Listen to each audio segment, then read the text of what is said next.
Sa pahayag ng pangalawang Pangulo, binuelta nito ang mga alegasyon ng dating Senador Antonio Trillanes IV. Ayon sa nakababatang Duterte, walang nagbago sa naratibo ni Trillanes. Ang tanging nagbago niya ay ang makinarya sa likod ng dating senador.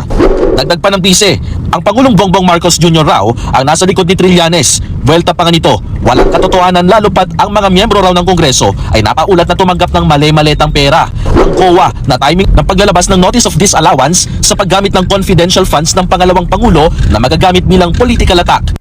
Ang bagong talagang AMLA officer na tikom ang bibig at hindi nagbibigay linaw na wala namang paglabag sa anti-money laundering law ang kanilang natuklasan sa accounts ng VP. Paliwanag naman ng tumatayong Defense Counsel ng pangalawang Pangulo na si Atty. Michael Poa. Mali ang presentasyon at pagkakaunawa sa tanong na bakit tila may bilyong halaga ang pera sa mga accounts ni VP Sara na nakita ng AMLA. Again, doon po kami nanggagaling sa how is an AMLAC report presented.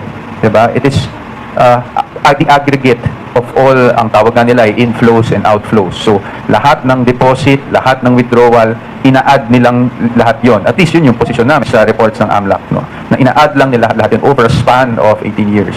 So, it doesn't give us a clear picture kung magkano ba talaga yung pera na nasa bangko. Pag ina-add mo yung lahat over a span of 18 years, talagang magiging malaki yung amount, magiging bloated, no? Ipinaliwanag rin ni Poa ang dahilan kung bakit walang idineklarang cash o bank deposit ang bise sa kanyang SALN. Yan ay mula sa taong 2019. I guess the simple explanation in consultation with, of course, the client because is she disclosed. I can understand na the confusion kasi accurate naman sinasabi walang line item ng cash in bank. Accurate naman yun, no? But what I'm saying is she disclosed because it was all lumped under yung others. No? Kasi sa personal items, makita nyo dun sa SALN, nakasulat dun vehicles or others.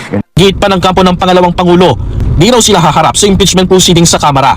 Pagtitiyak ng kampo ng bise, lalabas lahat ng kanilang argumento at ebidensya sa panahong iaakyat na ang mga articles of impeachment sa Senado bilang impeachment court.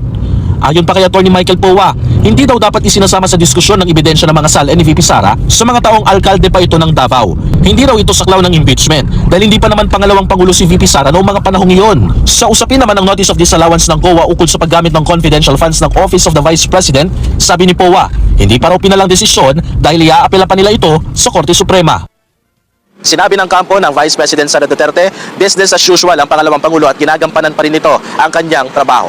Doon na naglabas ng bank records din maging yung asawa ni Vice President Sara Duterte na si Man Scarpio. Ang sabi ng kampo ng Vice President Sara Duterte ay sakali man na makikitaan nila ng dahilan para iakyat ito sa Korte Suprema ay questionin nila yung mga naging hakbang ng Kamara para idaan sa legal na proseso yung pag-question nila sa jurisdiction ng Kamara doon nga sa isinasagawa nilang mini trial o doon sa isinasagawa ng impeachment proceedings sa Kamara.